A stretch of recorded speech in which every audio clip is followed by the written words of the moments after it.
इस कहानी की शुरुआत होती है महाराष्ट्र के छत्रपति संभाजीनगर जिले के 30 किलोमीटर की दूरी पर स्थित एक छोटे से गांव वेरुल्ले से, जहां की एलोरा की गुफाएं पूरी दुनिया भर में मशहूर हैं, जहां हर साल देश विदेश से लाखों पर्यटक इस खूबसूरती का नजारा देखने के लिए एलोरा आते हैं।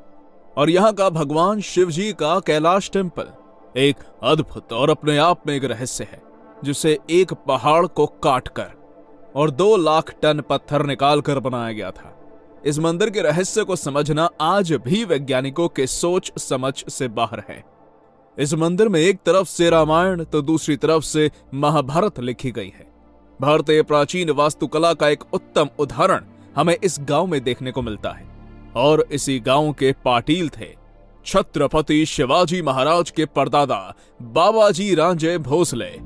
पाटील यानी गांव का मुखिया, जो गांव के बड़े जमींदार और प्रमुख व्यक्ति हुआ करते थे। इसी के साथ बाबाजी राजे भोसले के पास देउल गांव, हिंगड़ी, बेरडी, जिंती, वेरुल, मुंगी जैसे 10 गांव की जहांगीरें थी। लेकिन दोस्तों, आजकल हम देखते हैं कि सोशल मीडिया पर बाजारों इतिहासकार और व्हाट्सएप यूनिवर्सिटी वालों ने छत्रपति शिवाजी महाराज की वंशावली और उनके पूर्वजों के बारे में झूठी अफवाहें फैला रखी हैं। पर दोस्तों, शिवाजी महाराज के परदादा बाबाजी राजे भोसले तक ही हमें इतिहास में जानकारी मिलती है। इसके पहले की वंशावली का कोई भी समकालीन ऐतिहासिक प्रमाण उपलब्ध नहीं है। बाबाजी राजे भोसले को 2 पुत्र थे, एक मालोजी और दूसरे विठोजी। दोनों भाइयों के पास पुणे और सुपे प्रदेशों की जहांगीरें थी। लेकिन जो मालोजी राजे भोसले थे वो छत्रपति शिवाजी महाराज के दादाजी थे, जिन्होंने भगवान महादेव के 12 ज्योतिर्लिंगों में से एक ज्योतिर्लिंग, जिसे हम कृष्णेश्वर महादेव मंदिर के रूप में जानते हैं, उस मंदिर का निर्माण किया। मालोजी राजे भोसले को 2 पुत्र हुए, एक शाहजी और दूसरे शरीफ जी। सन 1624 का भातवड़ी का युद्ध दोनों भाइयों ने एक साथ मिलकर लड़ा था। इस लड़ाई में शाहजी राजे भोसले की जीत हुई, लेकिन उनके छोटे भाई शरीफ जी राजे इस युद्ध में मारे गए। जैसे कि हम जानते हैं कि शाहजी राजे भोसले जो थे वो छत्रपति शिवाजी महाराज के पिताजी थे, जिन्होंने अपने शौर्य और पराक्रम के बलबूते पर निजाम शाही सल्तनत को कई सारे युद्ध में जीत हासिल करके दी। लेकिन बाद में निजाम शाही सल्तनत को आदिल शाही सल्तनत से हार का सामना करना पड़ा और एक संधि के तहत शाहजी राजे भोसले को आदिल शाही सल्तनत में जाना पड़ा।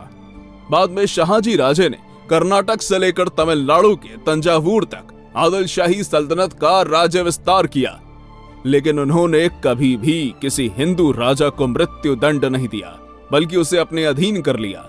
इसलिए इस पराक्रम पर खुश होकर आदिल शाही सल्तनत ने शाहजी राजे को बेंगलुरु, कोलार, होस्कट, दोडाबट्टापुरा और सिरा जैसे गांव इनाम के तौर पर भेंट दिए। लेकिन आदिल शाही सल्तनत को कहां पता था कि जल्द ही शाहजी राजे का बेटा आदिल शाही सल्तनत के लिए फांसी का फंदा बनने वाला है।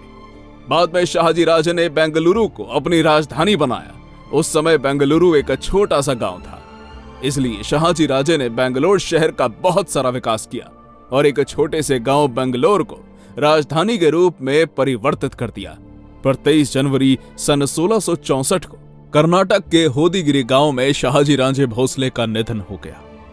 शाहजी राजे भोसले को 2 पत्नियां थी, राजमाता जीजाऊ और तुकाबाई। राजमाता जीजाबाई से उन्हें संभाजी राजे और शिवाजी राजे पुत्र हुए और तुकाबाई से व्यंकोजी राजे भोसले। जो संभाजी राजे भोसले थे वो शिवाजी महाराज के बड़े भाई थे। सन 1655 में कर्नाटक कनकगिरी के युद्ध में अफजल खान ने धोखे से संभाजी राजे की हत्या कर दी। बाद में इसी अफजल खान को शिवाजी महाराज ने कैसे चीर फाड़ के रख दिया था वो आप जानते ही हैं। छत्रपति शिवाजी महाराज एक ऐसा नाम जिसने पूरे हिंदुस्तान के इतिहास को ही बदल कर रख दिया, जिन्होंने मुगल, डच, फ्रेंच, अंग्रेज, आदिल शाही, कुतुब शाही, निजाम शाही जैसी 1760 विदेशी सल्तनतों को उखाड़कर और सालों साल से चल रही गुलामी की जंजीरों को तोड़कर इस हिंदुस्तान की धरती पर सफलतापूर्वक हिंदवी स्वराज्य के परचम को लहराया। व्यंकोजी राजे भोसले, जो शिवाजी महाराज के सौतेले भाई थे, जिन्होंने पहली बार तमिलनाडु के तंजावुर क्षेत्र में मराठा साम्राज्य का डंका बजाया और तमिलनाडु में मराठा साम्राज्य की स्थापना की। यहां तक हमने बाबाजी राजे भोसले से लेकर छत्रपति शिवाजी महाराज तक वंशावली की जानकारी प्राप्त की। अब आगे सन 1674 से सन 1680 तक छत्रपति शिवाजी महाराज ने शासन किया। उनको 2 पुत्र और 6 पुत्रियां थी, जिनमें उनके 2 पुत्र थे, छत्रपति संभाजी महाराज और छत्रपति राजा राम महाराज। लेकिन 3 अप्रैल 1680 को एक दुखद घटना हुई। छत्रपति शिवाजी महाराज का रायगढ़ पर निधन हुआ। तब उनके बड़े पुत्र संभाजी महाराज छत्रपति बने, जिन्हें छावा के नाम से भी जाना जाता था। छावा यानी शेर का बच्चा, जिन्होंने एक साथ 12 विदेशी सल्तनतों को घसीटा, किसी को भी नहीं छोड़ा। जो हिंदुस्तान के एकमात्र ऐसे योद्धा थे जिन्होंने अपने 9 साल के शासनकाल में 120 से भी ज्यादा युद्ध लड़े और उसमें से वो एक भी युद्ध नहीं हारे। अजिंक्य योद्धा जिसे कोई हरा नहीं सका, जिन्होंने सन 1680 से सन 1689 तक शासन किया, लेकिन अपने लोगों द्वारा की गई विश्वासघाती और धोखे के कारण औरंगजेब की हजारों की सेना ने संभाजी महाराज को चारों ओर से घेर लिया और उन्हें कैद करके 11 मार्च 1689 को उनकी हत्या कर दी। इतने पर ही वो क्रूर औरंगजेब रुका नहीं। उसने रायगढ़ किले पर आक्रमण करके संभाजी महाराज की पत्नी रानी येसुबाई और उनके पुत्र शाहू महाराज को कैद कर लिया। छत्रपति संभाजी महाराज की मृत्यु के बाद शिवाजी महाराज के दूसरे पुत्र राजा राम महाराज छत्रपति बने। छत्रपति राजा राम महाराज ने सन 1689 से सन 1700 तक शासन किया। बाद में राजा राम महाराज ने तमिलनाडु के जिंजी के किले को मराठा साम्राज्य की तीसरी राजधानी बनाया। ये एक ऐसा समय था कि पूरे हिंदुस्तान में सिर्फ 2 ही बड़ी सल्तनतें जीवित थी, एक मराठा और दूसरी मुगल। इसलिए औरंगजेब पूरे मराठा साम्राज्य को निकलने की तैयारी में था। लेकिन छत्रपति राजा राम महाराज ने हार नहीं मानी और 11 साल अपनी आखिरी सांस तक मुगलों को टक्कर दी और स्वराज्य की रक्षा की। परंतु 3 मार्च ईस्वी 1700 को राजा राम महाराज का सिंहड़ पर निधन हो गया। राजा राम महाराज को महारानी ताराबाई से शिवाजी द्वितीय और राजसबाई से संभाजी द्वितीय ऐसे 2 पुत्र हुए थे। राजा राम महाराज की मृत्यु के बाद महारानी ताराबाई ने शिवाजी द्वितीय को राजगद्दी पर बैठाया, लेकिन उस वक्त शिवाजी द्वितीय बहुत छोटे थे। इसलिए महारानी ताराबाई ने मराठा साम्राज्य की बागडोर अपने हाथों में ली।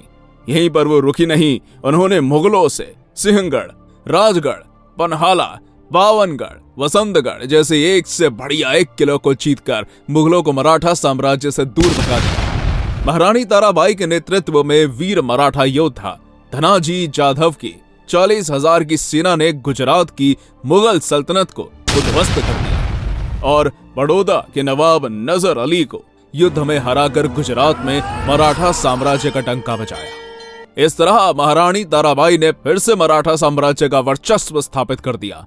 महारानी ताराबाई ने सन 1700 से लेकर सन 1707 तक शासन किया।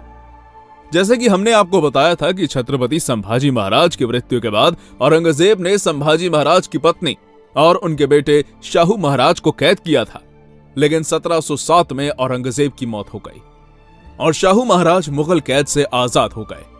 1707 में आजाद होते ही शाहू महाराज ने अपने आप को मराठा साम्राज्य का छत्रपति घोषित कर दिया।